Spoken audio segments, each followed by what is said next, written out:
Here's how I remove collections from my credit report. The very first thing that I did was I went to Identity IQ. So you can use their $1 trial so that you can pull your 3 bureau reports so that you can see exactly what's going on all 3 bureaus. This is very important.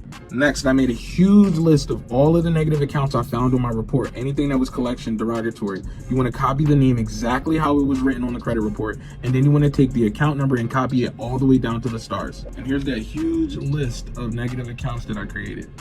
Next, I went to places like the Cornell School of Law and the FTC.gov to start studying consumer law so that I could understand what I was disputing and why I was disputing. Once I went ahead and created my letter, and I submitted this letter to the CFPB, and I included all of the negative accounts on it.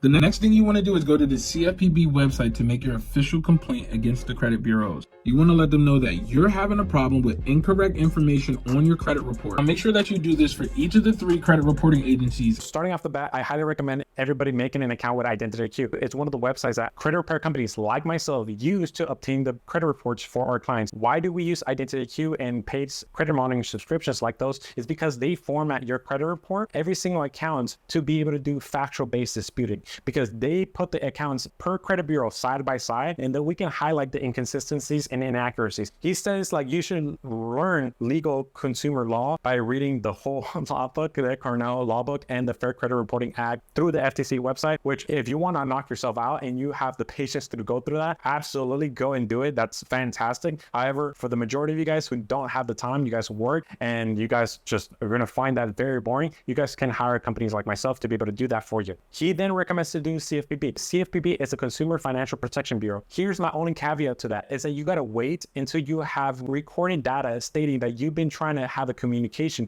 with the credit bureaus or whoever you're going to be filing this complaint against. Like for example, he said that he's going to file a complaint against the credit bureaus. Perfect. That's amazing. I highly recommend everybody does that. But before you do that, you have to show that you've been trying to have communication with them. The reason why the CFPB was created to protect the consumers against big corporations who are not responding back to everybody. So they're big corporations. They feel they're big and powerful. They're like, oh, let me ignore this person. This person is being annoying. I don't have to respond to them. So a lot of consumers start fetting up. They start complaining to the government. So the government created this bureau. While you're answering the questions there that he shows on the video, one of the questions is like, have you tried disputing this information or with the company directly itself? And if you say no, then they're going to stop that process and they're going to tell you, hey, go and talk to them first. And if you can't get a hold of them after multiple tries, then come back to us, right? What I highly recommend you to do is start sending those letters, start getting on the phone with them, record the phone calls if you can, write down who you spoke to, what time, what day, what you say, what department did you speak to, what did they tell you? Send the letters through the United States Postal Service. Why? Because that's also a government agency. Send a certified mail so you can get the receipt back. Eventually, like 3-4 times after sending constant communication with them and calling them multiple times to get those items deleted and removed, if they're still persistent and they don't remove them, then file the complaint with the CFPB, because then at that point you can show documentation like, look, I sent them this letter. Here is the receipt from the United States Postal Service. Here's every single phone call. Here's the recordings. Here's who I talked to. Here's the transcript. Here's everything, all the documentation I sent them. With that amount of documentation, you could have a very strong